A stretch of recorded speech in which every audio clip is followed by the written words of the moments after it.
Coba kamu lihat foto ini baik-baik. Masih perlu aku jelasin aku ini siapanya dia. Ini Mas Andi, kok pakaiannya begini? Pakai jas mewah.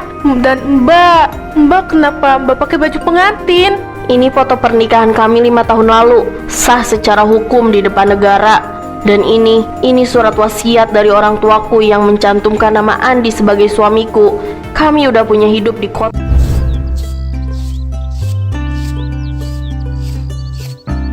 Kalau rapi begini kan enak dilihatnya. Masa mau ke kota rambutnya acak-acakan kayak habis kena puting beliung, Mas? Namanya juga laki-laki, Dek. Mana sempet Mas mikirin rambut. Yang penting kan setoran hasil panen aman, perut warga desa juga aman. Tetep aja, Mas itu kan mukanya desa, gayanya harus ibu kota. Jangan sampai orang-orang di sana mikir Mas Andi nggak diurus sama istrinya. Kamu ini ada-ada aja. Ingat ya, selama Mas pergi 1 minggu, pintu rumah harus dikunci rapat. Kalau ada apa-apa, langsung panggil warga. Jangan sok berani sendirian. Iya Mas sayang, aku ini kan penurut. Asal Mas jangan lupa pulang. Takutnya nanti kalau udah sampai kota, Mas malah betah di sana. Mana mungkin Mas betah? Di sana tuh berisik. Gak kayak di sini. Cuma di sini Mas bisa ngerasa tenang karena kamu rumah Mas yang sebenarnya, Dek. Aduh, sore-sore begini mesra sekali. Sampai gak enak saya mau masuk. Pak RT, masuk Pak. Ini Mas Andi udah mau siap-siap berangkat. Ini Di, semua laporan dan uang setoran hasil lumbung udah saya rapikan di dalam sini. Kamu hati-hati ya, ini amanah warga desa loh. Beres Pak, saya pasti jaga amanah ini baik-baik. Doain aja ya urusan di pusat lancar biar cepet balik. Saya percaya sama kamu. Di desa ini mana ada orang yang lebih jujur dan taat ibadah dari kamu. Kamu itu panutan, Di. Tuh kan Mas, Pak RT aja sampai bilang begitu. Aku jadi makin bangga punya suami kayak Mas. Ya udah makin sore. Mas berangkat sekarang ya sebelum busnya terakhir lewat. Pak RT nitip Cynthia ya kalau dia rewel. Hohoho, gampang itu. Nanti biar ibu-ibu pengajian yang jagain. Hati-hati ya Mas, kabarin kalau udah sampai. Aku pasti kangen banget seminggu ini. Pasti deh, Mas berangkat yuk.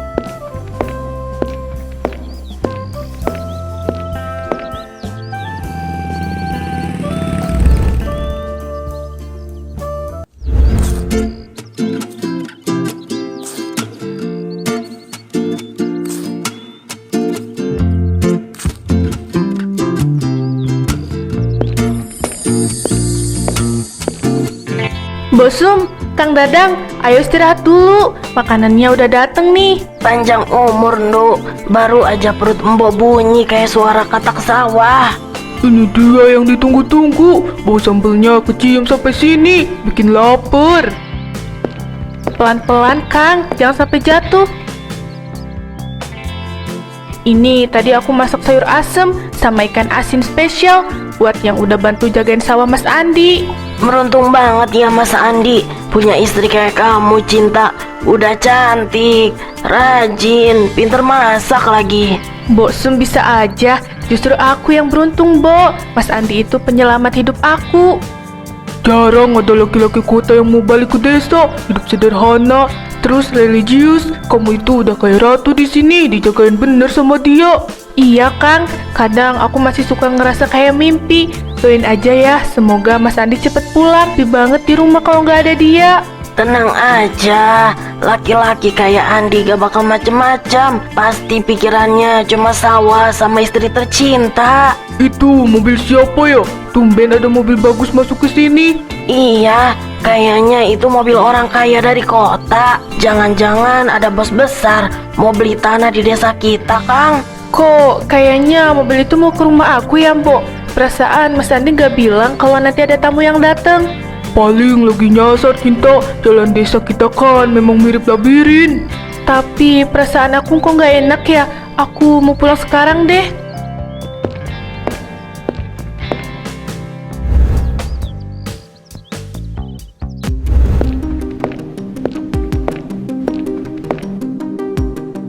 Maaf mbak, nunggu lama. Aku tadi lagi di sawah antar nasi. Silakan diminum tehnya, mumpung masih anget. Gak usah repot-repot, aku kesini bukan mau bertamu. Aku cuma mau tanya satu hal, ini benar rumahnya Andi? Iya bener mbak, ini rumah Mas Andi. Tapi Mas Andinya lagi ke kota, ada urusan lumbung desa seminggu. Mbak ini siapa ya? Saudara dari kota? Saudara? Kamu bilang saudara, lucu juga ya kamu. Maksudnya gimana mbak? Aku beneran gak ngerti. Kalau ada urusan penting nanti aku sampaikan ke Mas Andi. Coba kamu lihat foto ini baik-baik. Masih perlu aku jelasin aku ini siapanya dia? Ini Mas Andi, kok pakaiannya begini, pakai jas mewah, dan Mbak kenapa Mbak pakai baju pengantin? Ini foto pernikahan kami 5 tahun lalu, sah secara hukum di depan negara. Dan ini surat wasiat dari orang tuaku yang mencantumkan nama Andi sebagai suamiku. Kami udah punya hidup di kota jauh sebelum dia ketemu kamu. Enggak, Mbak pasti bohong. Mas Andi bilang dia belum pernah menikah. Dia bilang aku satu-satunya. Religius? Dia cuma pinter acting. Dia manipulasi data kamu. Dia nikahin kamu secara siri biar gak ketahuan di kota. Tapi selama ini dia baik. Dia kasih aku rumah. Dia kasih kamu rumah pakai uang siapa? Itu semua uang dari keluarga aku. Kamu sadar nggak? Status kamu di sini itu nggak dianggap sama negara. Kamu cuma istri simpanan yang nggak sah. Bu, orang-orang di luar mulai ramai melihat ke sini. Bagus, biar sekalian satu desa tahu siapa sebenarnya laki-laki yang mereka puja. Ayo keluar, aku mau semua orang lihat bukti ini. Lihat semua, lihat ini baik-baik. Biar kalian gak tertipu lagi sama muka alim laki-laki yang namanya Andi itu. Ini ada apa Mbak Cantik? Kok ribut sampai kedengaran ke kandang ayam saya? Itu foto siapa? Kok mirip Mas Andi? Ini perempuan, dia pikir dia istri satu-satunya. Padahal aku ini istri sahnya. Sudah 5 tahun kami menikah. Resmi juga, ada suratnya. Andi itu penipu. Nggak mungkin Mbak Lara, jangan sembarangan. Mas Andi itu orang baik. Dia nggak mungkin sejahat itu. Baik kamu bilang. Ini, coba lihat kertas ini. Ini cuma surat nikah siri. Dia manipulasi data kalian buat punya istri pajangan. Iya, ini stempelnya juga kayak bukan stempel resmi kecamatan kita. Mas Andi, kok tega ya? Ya ampun Cinta, jadi selama ini kamu itu cuma simpenan. Gusti, padahal tiap hari kita lihat kamu bangga-banggain suami kamu. Cukup Bu, tolong jangan bicara begitu. Aku beneran gak tahu apa-apa. Gak usah acting kamu. Sekarang semuanya udah jelas. Andi itu milik aku, hartanya milik aku. Dan kamu cuma sampah yang dia pungut. Kasian ya si Cinta, yatim piatu udah merasa punya rumah. Ternyata rumahnya di atas pasir, gampang ambruk. Kasian Pak. Tapi malu-maluin desa kita. Masa ada istri kedua yang gak sah tinggal di sini? Nanti apa kata desa sebelah? Aku gak bakal berhenti sampai sini. Aku bakal tunggu sampai laki-laki pengecut itu pulang. Aku mau dia jelasin semuanya depan kalian.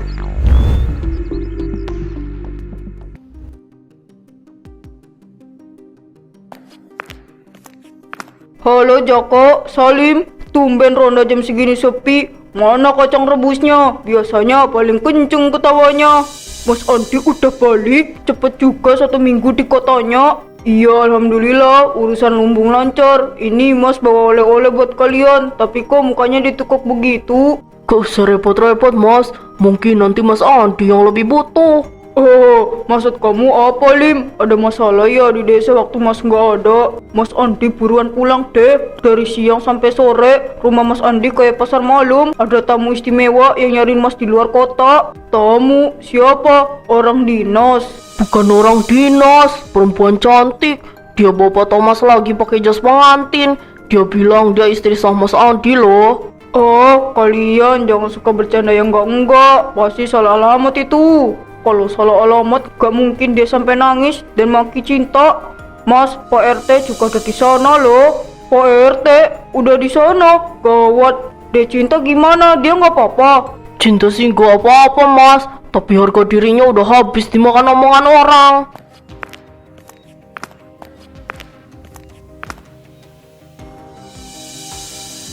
Astagfirullah, ada apa? Lara, kok kamu bisa ada di sini? Akhirnya datang juga si pengecut. Kaget lihat aku di sini. Mas, tolong bilang ke aku kalau Mbak ini bohong. Bilang kalau foto itu cuma editan, Mas. Dek, dengerin penjelasan Mas. Mas bisa jelasin semuanya. Hahaha, jelasin apa lagi? Jelasin kalau kamu pakai uang keluarga aku buat poya-poya di sini. Jelasin kalau kamu palsuin KTP buat nikah siri sama perempuan kampung ini. Aduh Andi, duduk kamu. Saya ini udah malu banget sama warga. Kamu ini panutan desa tahu. Tapi kelakuan kamu udah kayak begini. Ini dokumen asli dari kota udah saya baca. Kamu punya istri sah. Maaf Pak RT, maaf. Aku terpaksa. Aku nikah sama Lara karena tuntutan bisnis keluarga di kota. Aku nggak punya pilihan lain. Terus aku apa, Mas? Kamu bilang aku rumah kamu. Kamu bilang aku satu-satunya alasan kamu bahagia. Apa itu semua juga sandiwara? Enggak dek, hidup di kota itu capek. Isinya cuma tuntutan harta. Aku nikahin kamu karena aku butuh kedamaian. Kedamaian mata kamu. Kamu nikahin dia pakai uang aku, Andi. Kamu bangun rumah ini, beli sawah, semuanya pakai fasilitas dari aku. Jadi kamu cuma manfaatin cinta buat tempat pelarian. Dan kamu manfaatin harta Lara buat gaya-gayaan. Andi, kamu keterlaluan. Jadi aku cuma obat penenang, bukan istri yang kamu hargai. Kamu tahu nggak, Mas? Seluruh desa sekarang tahu aku ini istri simpenan yang nggak sah. Dek, Mas sayang sama kamu. Mas bakal urus semuanya. Gak ada yang perlu diurus. Kamu udah habis, Andi. Aku bakal hancurin hidup kamu sampai gak tersisa. Urus masalahmu Andi, sebelum warga yang datang mengurusmu pakai cara mereka.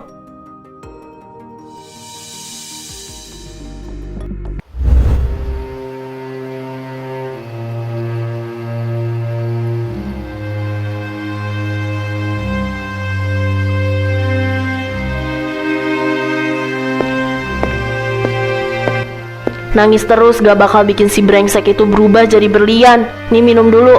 Makasih, Mbak. Kenapa Mbak kesini? Bukannya Mbak benci sama aku? Tadi sore emang aku rasanya mau makan kamu hidup-hidup. Tapi pas lihat kamu diam aja di ruang tamu, aku mikir kita sebenarnya satu nasib, cuma beda tempat aja. Mbak enak, punya harta, punya status sah. Kalau aku anak yatim piatu, Mbak. Aku pikir Mas Andi itu malaikat yang dikirim Tuhan buat jaga aku. Ternyata aku cuma tempat dia lari dari penatnya kota. Kamu pikir aku enak? Status sah itu nggak ada gunanya kalau tiap malam aku cuma ditemenin tembok apartemen karena Andi selalu alasan kerja di luar kota. Ternyata dia di sini main rumah-rumahan sama kamu pakai uang dari keluarga aku. Jadi beneran ya, Mbak, semua yang ada di rumah itu, sawah sampai baju-baju yang Mas Andi kasih ke aku, itu semua uang Mbak. Uang perusahaan papaku. Dia itu cuma numpang keren. Aku malu, Mbak. Satu desa udah anggap aku perempuan yang gak bener. Padahal aku sayang sama dia. Aku gak tahu apa-apa. Udah, jangan nyalahin diri sendiri. Yang salah itu dia. Dia pinter banget bagi peran. Kamu dikasih cinta palsu, aku dikasih status palsu. Kita berdua ini cuma pion di permainannya dia. Terus sekarang kita harus gimana, Mbak? Aku punya kuasa buat miskinin dia. Dan aku butuh kamu buat hancurin mentalnya di desa ini. Kamu mau ikut aku? Aku mau, Mbak. Bagus, sekarang kita balik. Tapi jangan tunjukin kalau kita udah baikan, biar dia makin pusing lihat kita.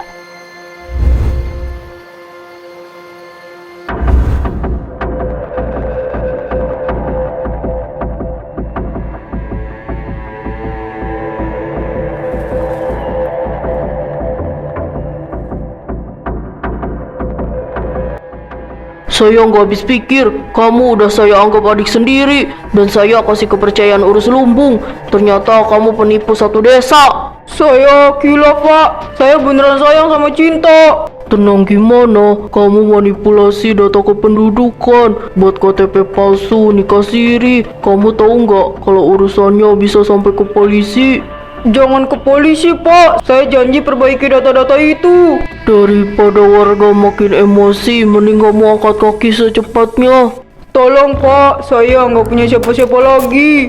Itu urusan kamu. Kamu yang tanam duri, ya kamu sendiri yang injak. Udah selesai mas, udah puas bikin malu aku. Dek, Mas nggak mau pergi, Mas mau sama kamu. Udah, bawa dia keluar Bambang.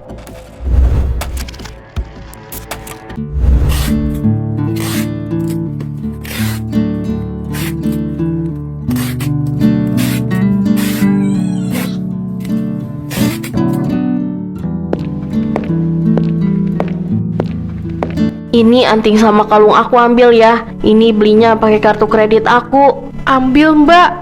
Bu Bos, ini lemari mau diangkut juga. Nggak nunggu Mas Andi pulang dulu.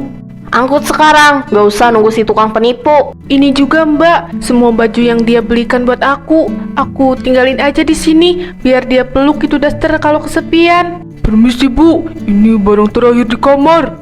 Sip, semua udah bersih. Ayo Cinta. Ayo mbak, aku udah siap. Aku mau lihat gimana mukanya pas tahu rumah ini udah kosong.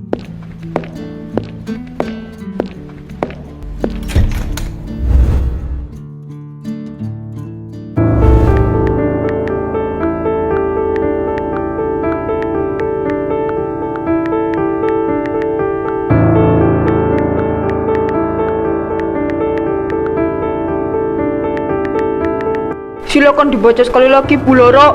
Semua aset udah kita kunci, mobil, apartemen, sampai rekening bersama udah atas nama ibu sepenuhnya. Bagus, jangan sampai ada 1 rupiah pun yang tersisa. Beres Bu, tinggal tanda tangan ibu di sini.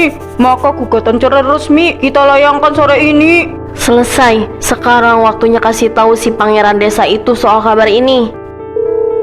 Halo Andi, masih hidup kamu di sana? Lara sayang, tolong dengerin aku. Kamu di mana? Tolong jangan begini. Hahaha, kasihan banget. Kamu nanya aku di mana? Aku lagi sama pengacaraku. Habis tanda tangan surat cerai kamu. Selamat ya, kamu resmi bercerai. Lara, maaf, aku hilaf. Semua fasilitas yang kamu pakai itu punya papaku.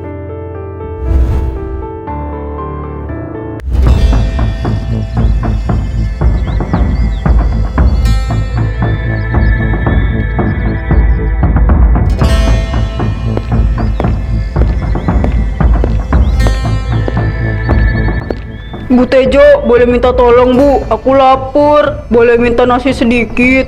Aduh, siapa ya? Tolong Bu, aku beneran gak punya uang sepeser pun. Gak usah diladenin, ayo jalan aja. Pak Bambang, tolonglah Pak, aku cuma butuh minum. Mau ganti pakai apa? Harta kamu kan punya istri kamu yang di kota itu.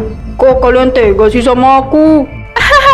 Rasain tuh, rumah kosong, perut kosong, hati juga kosong. Mending kamu cari masjid yang jauh dari sini, minta makan di sana.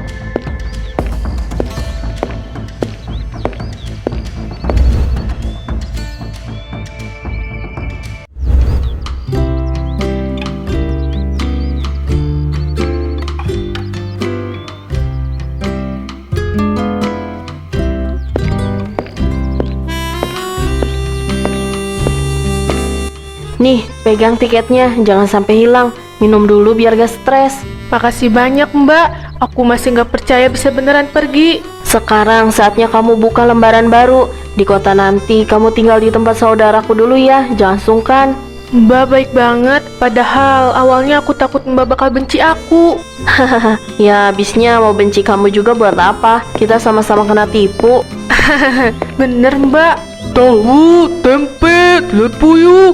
Mbak, mau beli cemilan buat di bus, biar nggak bengong di jalan. Nih, buat kamu nyemil. Terima kasih buat semuanya mbak.